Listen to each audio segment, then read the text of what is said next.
السلام عليكم ورحمة الله وبركاته حبايبي طلاب سنة 6 ابتدائي. بعتذر لكم جدا عن التأخير الكتير قوي بس ان شاء الله نرجع ونحاول على قد ما نقدر ان احنا نكون معاكم.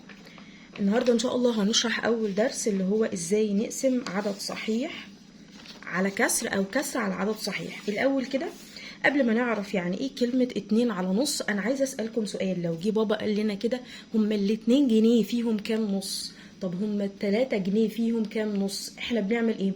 بنمسك كل واحد ونقسمه نصاص ونعد فيه كام نص. يعني مثلا لو جه حد قالك والله هي التلات برتقالات فيهم كام نص، هتعملوا ايه؟ هتمسكوا برتقانة، يعني نتخيل ان دي برتقانة ونقسمها نصين، وادي البرتقانة التانية ونقسمها نصين، وادي البرتقانة التانية ونقسمها نصين. يبقى بقى عندي كام نص؟ 1 2 3 4 5 6. يبقى انا لو قسمت التلات برتقانات او التلات تفاحات على انصاص، يبقى الناتج هيطلع لي كام؟ 6. يبقى انا لما اشوف كلمة 3 على نص، يعني عايزة التلاتة الصحاح اقسمهم انصاص واشوف هيبقى عندي كام نص. طيب الكلام ده عايزين نرسمه، بدل ما هنرسمه كده بشكل بقى برتقانايه او تفاحية او شوكولاتايه، هنعمله بنموذج شريطي. يعني كأننا نتخيل ان الوحدة الواحدة هي حاجة مستطيلة. يعني بدل ما اقول 3 برتقانات واقعد ارسم بقى برتقانة وافنن، لا انا هرسم 3 حاجات كاملة. ادي واحدة، وادي التانية، وادي التالتة، واقول هقسمهم انصاص، فكل واحدة هقسمها نصين. ادي نص وادي نص، ودي كمان نصين، نص ونص، ودي كمان نصين، نص ونص. فعمل لي كام نص؟ ادي 1 2 3 4 5 6. طيب يبقى احنا اتفقنا دلوقتي ان انا لما اجي اقسم عدد صحيح على كسر، يبقى انا عايزة الحاجة الصحيحة دي اشوف فيها كام من الكسر ده. طيب اول سؤال بيقول لي 2 على نص، يعني انا عايزه اعرف الاتنين الصحاح فيهم كام نص.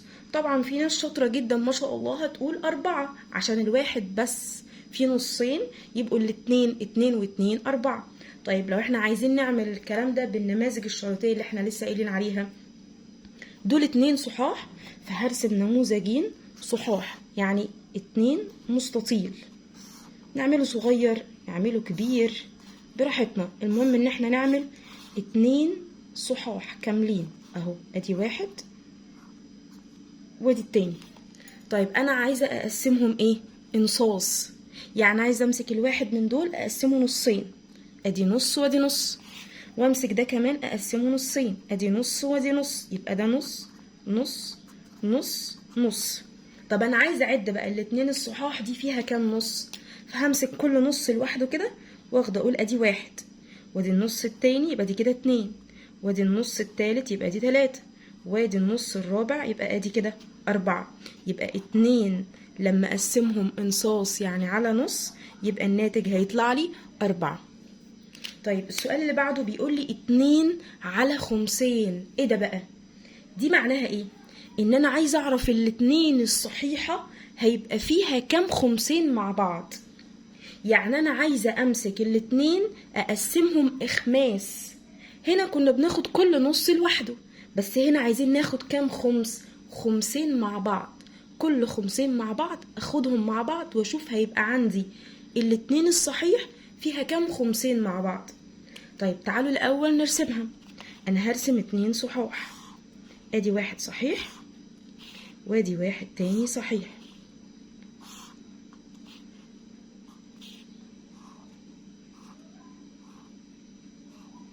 هقسمهم قد ايه؟ اخماس. احنا بنقسم على حسب المقام، يعني هنا المقام كان فيه 2 فانا قسمت الواحد الصحيح اللي عندي حتتين. طب هنا المقام فيه 5 يبقى انا هقسمهم خمسات، يعني هقسم كل واحد فيهم 5 حتت. طب عشان اقسم 5 حتت هحط كام شرطة؟ 4 شرط. فانا هقول ادي 1 يبقى دي كده حتة، 2 ادي حتتين، 3 4 5، وادي نفس الكلام الناحية التانية، حتة 2 3 4 5. يبقى انا كده قسمت 5 حتت. طيب هو بيقول لي 2 عايزة اقسمهم على خمسين. يعني ايه على خمسين؟ يعني اخد كل حتتين مع بعض. دول كده 5 حتت، انا عايزة اخد كل حتتين مع بعض، فهاخد الاتنين دول مع بعض، يبقى دي مجموعة وادي حتتين كمان مع بعض، يبقى دي المجموعة التانية. ودي هنا خمس ودي هنا خمس، يبقى دي الخمسين مع بعض، يبقى دي المجموعة التالتة. ودي هنا خمس وهنا خمس، يبقى دي كمان اتنين مع بعض، يبقى دي المجموعة الرابعة. وادي هنا اتنين، يبقى دي المجموعة الخامسة.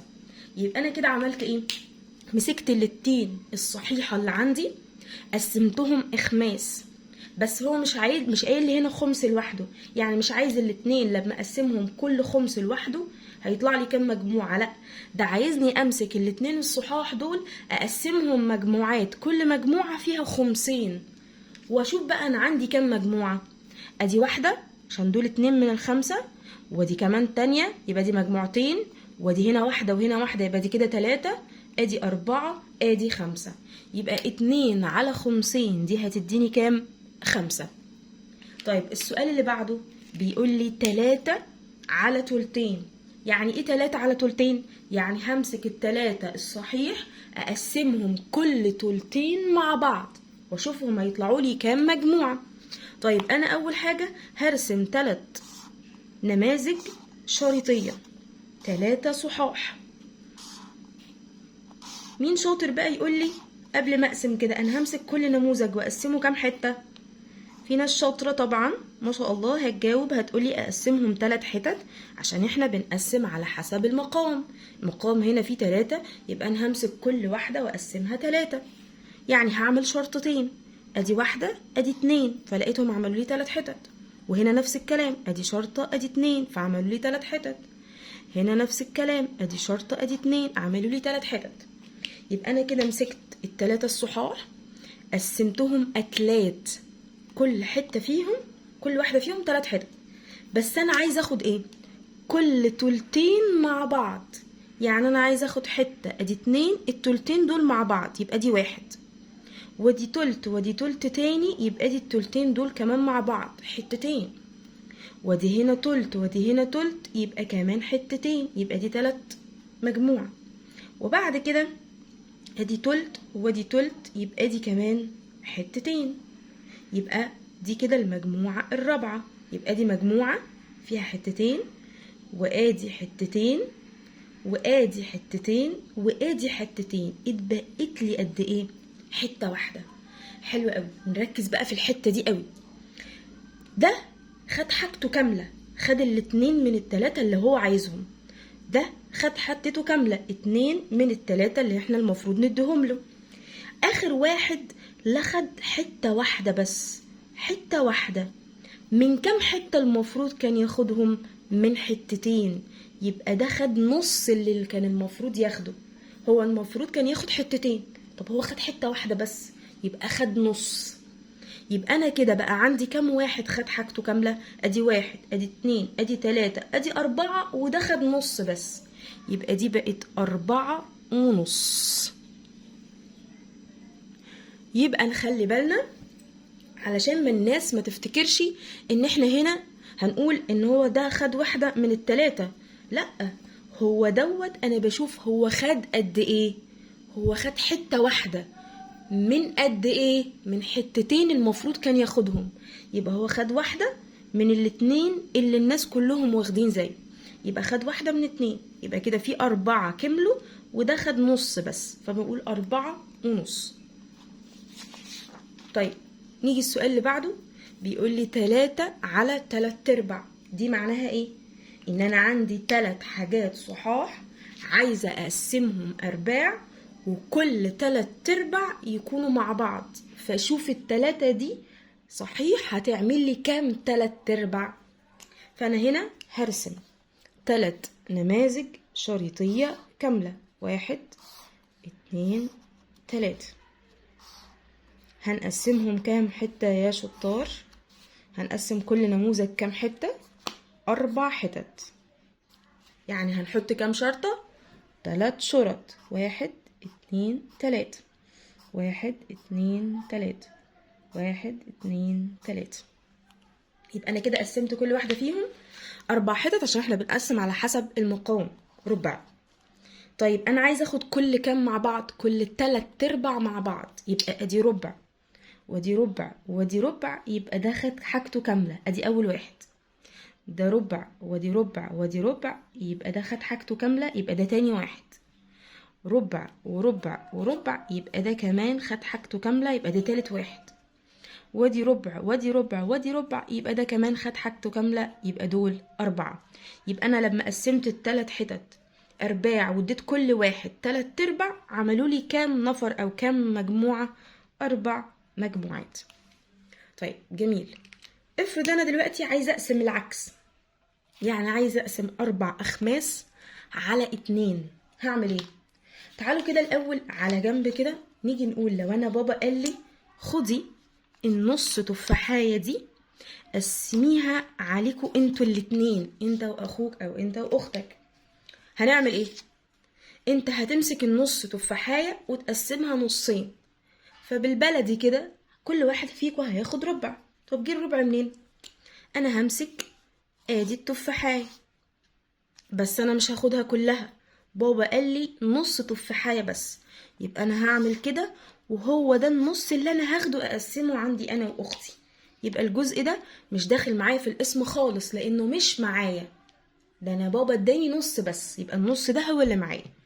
هقسم النص ده كام حته؟ حتتين. يبقى انا عملت كده، مسكت النص ده قسمته حتتين، انا حته واختي حته. يبقى هنا كل واحد فينا خد حته، بس هل كل واحد فينا خد نص؟ لا، ده احنا كل واحد فينا خد حته واحده بس. منين؟ من ربع كامل. طب ليه يا ميس قسمنا ده؟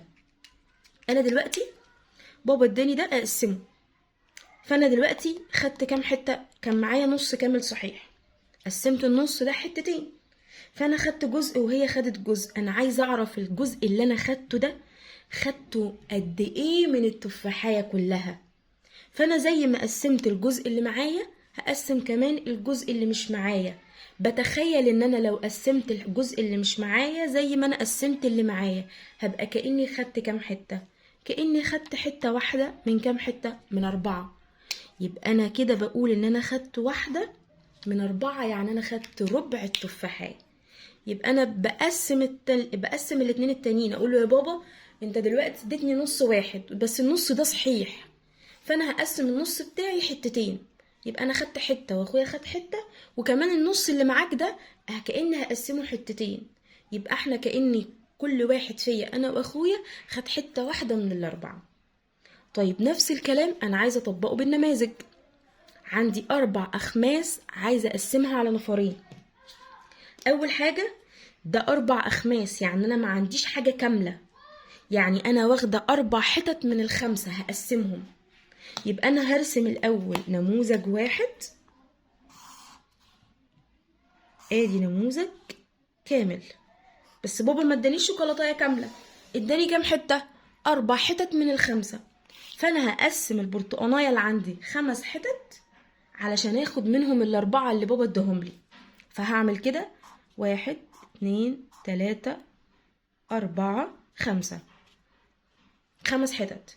بابا قال لي خدي ال4 حتت دول قسميهم عليكم انتوا الاتنين، يعني بابا اداني حته 2 3 4، دول اللي بابا اداهم لي، قال لي اقسمهم علينا احنا الايه؟ الاتنين. طب دول كام حته؟ 1 2 3 4. حلو، 4 حتت لما اقسمهم علينا احنا الاتنين يبقى كل واحد هياخد كام حته؟ حتتين. انا هاخد حتتين واخويا ياخد حتتين، يبقى كل واحد فينا خد حتتين. بس هل خدنا حتتين كاملين يعني 2 صحاح كده؟ لا طبعا، احنا خدنا حتتين صغيرين من كل اللي كان موجود ده. طب الحتتين دول كانوا من كام حتة اصلا؟ 1 2 3 4 5، يبقى احنا خدنا 2 من كام؟ من ال5 حتت اللي كانوا موجودين كلهم. طيب نيجي نبص على السؤال اللي بعده، بيقول لي 3/4 على 3، يعني معناها ايه؟ بابا ما ادانيش حته كامله، اداني 3/4 بس، وقال لي قسمهم عليكم انتوا ال3. فانا اول حاجه هعملها هعمل المخطط بتاعي. بابا ما اداهوليش كامل، قسمه 4 حتت، 1 2 3 4، واداني كام حته بس اقسمهم؟ 3، يعني اداني ادي 1 ادي 2 ادي 3، قال لي هو دول بس اللي هتقسموه. طب هنقسمهم على كام نفر؟ احنا 3 انفار، طب هم اصلا كام حتة؟ ادي 1 2 3، 3 حتت. لما اقسمهم علينا احنا التلاتة يبقى كل واحد فينا هياخد حتة واحدة، يبقى دي حتة ودي حتة ودي حتة. طب كل واحد فينا خد واحدة كاملة صحيحة، يعني واحدة كاملة صحيحة زي دي كده؟ لا طبعا، احنا خدنا جزء كامل، حتة واحدة كاملة. طب حتة واحدة دي كانت من كام كلهم؟ 1 2 3 4، ربع. يبقى خدنا واحدة من 4. كأني بقول بالظبط أنا عندي 3/4 وعايزة أقسمهم على 3 أنفار، يبقى كل نفر هياخد ربع. طيب نيجي نبص على السؤال اللي بعده. 2 على 3، يبقى أنا هنا عايزة أعمل إيه؟ بالظبط كده، عايزة أمسك 2، يعني بابا اداني 2 حاجة، 2 يعني أقسمها 3 حتت واداني حتتين بس من ال3، وقال لي أقسمهم على 3 أنفار. طيب تعالوا بقى هنا نركز في السؤال ده كويس قوي. أنا برسم نموذج شريطي بس مش هاخده كله، هقسمه 3 حتت، وبابا اداني كام حتة بس؟ حتتين، ادي 1 ادي 2، قال لي هم دول اللي انا هقسمهم. طب هقسمهم على كام نفر؟ على 3 انفار. طب ايه ده يا مس؟ فوق كانوا 4 حاجات وهقسمهم على 2 فكل واحد هياخد حتتين، وهنا كانوا 3 حاجات هقسموا على 3 انفار فكل واحد هياخد واحدة. طب هنا 2 هقسمهم على 3 انفار ازاي؟ ازاي حتتين بس اقسمهم على 3 انفار؟ هنا بقى نبص كده، لو انا عندي رغيفين عيش وعايزه اقسمهم على 3 انفار هعمل ايه؟ طبعا انا مش هعرف ادي لكل واحد واحد لانه مش هيكفي، فهضطر امسك كل رغيف واقسمه عليهم هما ال3. يعني امسك اول رغيف واقول له خد انت حته وانت حته وانت حته، وتاني رغيف واقول لهم ايه؟ انت حته وانت حته وانت حته. يبقى انا مسكت كل حته، كل واحد، وقسمتهم عليهم هما ال3. هنا نفس الكلام، انا عندي حتتين وعايزه اقسمهم على ال3 انفار، مش هعرف، فهمسك كل حته واقسمهم عليهم هما ال3. يعني همسك الحته الاولانيه دي واقول ايه؟ ادي 1 ادي 2 ادي 3. بصوا عملت ايه؟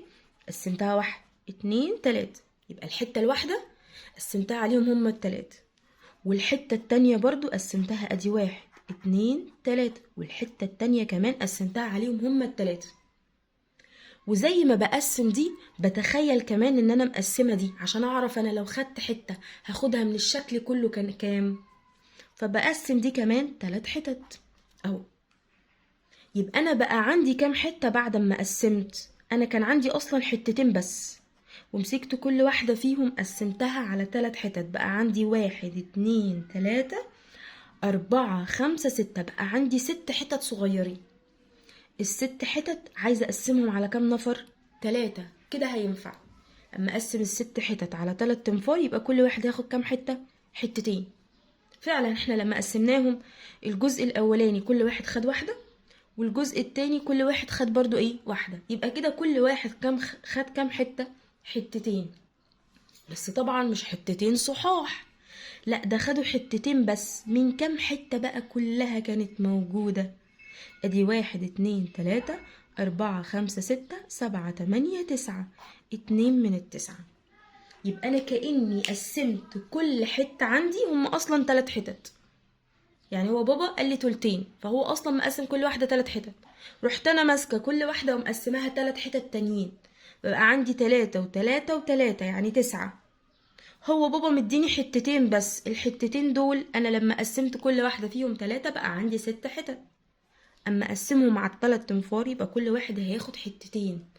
الحتتين دول بعد ما انا قسمتهم كلهم وقطعت كل حتة ب3 كمان فبقوا 9 حتت صغيرين. يبقى كده كل واحد خد 2 من ال9. طيب نيجي نبص على السؤال اللي بعده، بيقول لي 5 على 3. طيب هنا ده 5، يعني برضو مش معايا واحدة كاملة، لا ده بابا مديني حتتين من ال5 بس. يبقى انا همسك النموذج الشريطي اللي عندي واقسمه 5 حتت. قسمته 5 حتت، بابا قال لي خدي كام حتة بس؟ ان 2 من ال5، فانا هاخد ادي 1 ادي 2 من ال5 اللي موجودين عندي اهو. هقسمهم على كام نفر؟ 3 انفار. ايه ده بقى؟ ينفع 2 اقسمهم على 3 انفار؟ اكيد ما ينفعش. يبقى المفروض اعمل ايه؟ امسك كل حتة من دول واقسمها عليهم هما التلاتة، وكل حتة من دول واقسمها عليهم هما الايه التلاتة، وبرضو نفس الكلام دول كأني قسمتهم عليهم هما التلاتة اهو. يبقى كل واحد خد من هنا حتة، من الحتة الأولانية اللي أنا قسمتها 3 دي خد حتة، وخد من الحتة التانية برضو ايه حتة، يعني كل واحد خد كام حتة؟ حتتين. طب من كام حتة؟ أنا دلوقتي ما عنديش حتتين بس، لا ده أنا مسكتهم قطعتهم أصغر، زي لما أجي أقول مثلا الرغيف الصحيح لو أنا قسمته حتتين يبقى أنا قسمته نص ونص. طب لو مسكت النص ده نفسه قسمته حتتين يبقى أنا قسمته ربع وربع. فكل لما بقسم كل لما الكسور اللي عندي تحت بتزيد. فأنا هنا الحتتين اللي كانوا صحاح عندي أنا قسمتهم حتت صغيرة، مسكت كل حتة وكسرتها تاني 3 حتت، ومسكت الحتة دي وكسرتها 3 حتت، فبقى عندي هنا 3 و3 6 و3 9 و3 12 و3 15. يبقى كل واحد خد حتتين من كام؟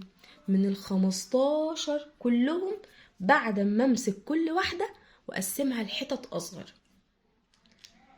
طيب السؤال ممكن يجي برضو في شكل مسألة كلامية، بيقول لي افرض ان انت لديك شريط تغليف طوله مترين زي اللي بنلف بيه الهدايا كده، وتحتاج الى قصه الى قطع بطول 2 متر، فما عدد القطع؟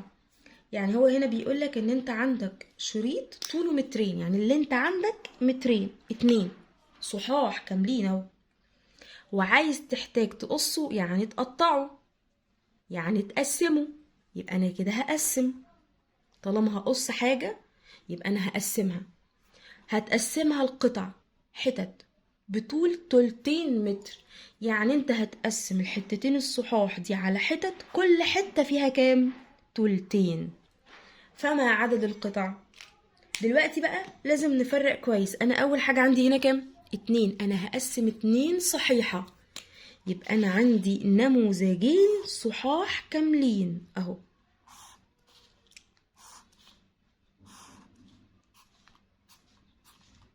يبقى دول 2 صحاح، هما الاتنين الصحاح دول اللي هقسمهم. طب هقسمهم قد ايه؟ كل واحدة فيهم هقسمها على كام؟ على 3، يعني كل واحدة فيهم 3 حتت. طب تمام، انا عايزة بعد ما اقسمهم اخد كل حتة يبقى طولها قد ايه؟ 2، يعني انا ادي تلت وادي تلت، يبقى دي الحتة الاولانية اللي عندي، وادي تلت وادي تلت، يبقى دي الحتة الايه؟ التانية، وادي تلت وادي تلت، يبقى دي الحتة التالتة. يبقى الحتتين الصحاح لما اقسمهم حتت واخد كل تلتين مع بعض يبقى دي حتة واحدة، هيعملوا لي كام قطعة؟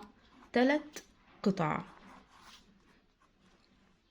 طيب السؤال اللي بعده بيقول لي لديك 3/4 متر من القماش، يبقى اصلا اللي عندي انا 3/4 هم دول اللي معايا، تحتاج لتقسيمه ل3 قطع متساوية، يبقى هقسمهم على 3. فما طول القطعة الواحدة؟ يبقى 3/4 هقسمهم على 3 انفار، نفس المسألة اللي احنا لسه حالينها من شوية. يبقى انا هنا مين اللي هيتقسم؟ 3/4، يبقى ده مش كامل، يبقى انا هعمل كده مخطط واحد ومش هاخده كله، ده انا هقسمه 4 حتت وهاخد بس 3 هما اللي هقسمهم، دول ال3 حتت بتوعي اللي انا محتاجة اقسمهم. طب محتاجة اقسمهم على كام نفر؟ على 3، دول 3 حتت هقسمهم على 3، يبقى كل واحد هياخد حتة واحدة. طب حتة واحدة من كام حتة كانت موجودة اصلا؟ من ال4، يبقى طول كل واحدة هتبقى 1/4 متر. يا رب تكونوا فهمتوا حاجة، اتمنى تشاركوني بآرائكم، ولو في اي حاجة مش واضحة تقدروا تسيبوها لي في التعليقات، وان شاء الله اكون عند حسن ظنكم. السلام عليكم ورحمة الله وبركاته.